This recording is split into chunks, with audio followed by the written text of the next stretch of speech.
I'm Barbara. I am a registered nurse for 33 years. I've worked in NICU, neonatal intensive care, and I have assisted doctors with circumcision many, many times. I've seen the little boys strapped down on that papoose board. It hurts. I have seen good jobs. I have seen bad jobs. I have taken care of the babies for days afterwards, and every time that baby boy pees, it hurts. He cries. His little face just crunches up and he cries.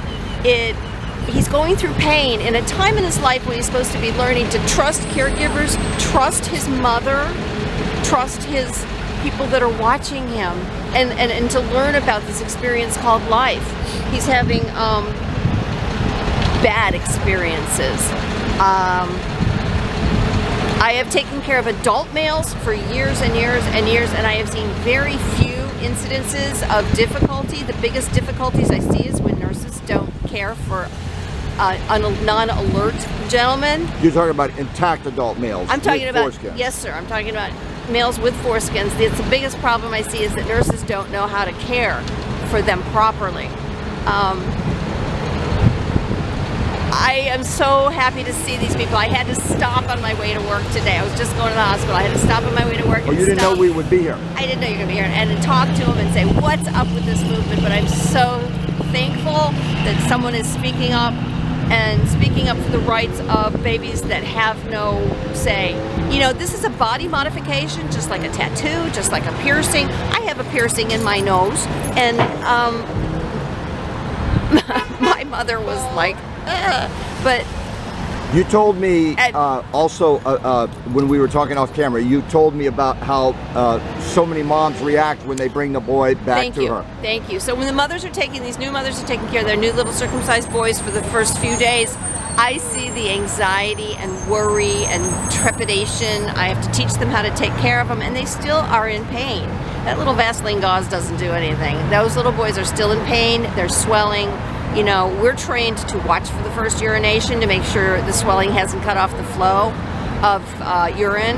And I see these moms really becoming anxious. What does anxiety do? It inhibits your breast milk flow. It inhibits your bonding. I don't see anything good about it. There's nothing good about it. It hurts babies. It hurts moms. It hurts relationships, and it hurts other humans growing up and trusting in this world. I have, we have many hundreds and hundreds, probably thousands, many thousands of moms in our movement who are they call themselves regret moms, and many because they regret that they allowed a doctor or a nurse to do this to their baby, and many go on to have other baby boys that they keep intact, but quite a few women have told me that they became regret moms the instant that doctor brought the boy, or the nurse brought the boy back from the circumcision chamber. They become instant regret parents, or when they open up the diaper and see what the damage that has been done to his tiny body. Have you seen that phenomenon yourself? Oh yes, I see regret. Oh yeah, I've seen it. I've seen the anxiety. I identified anxiety.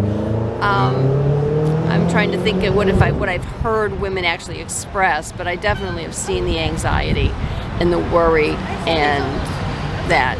In your capacity as a nurse at your hospital, are you allowed to tell them that you don't have to do this, you didn't have to do this? Yes, I'm allowed to tell them it's their choice. And I'm allowed to educate them as best I see fit. I don't have guidelines on education other than, you know, it's a surgical procedure and do you there's still, risks. In your current job, are you still assisting on these? No, I don't work in neonatal anymore, and I don't work in mother-baby anymore. Is it because of that?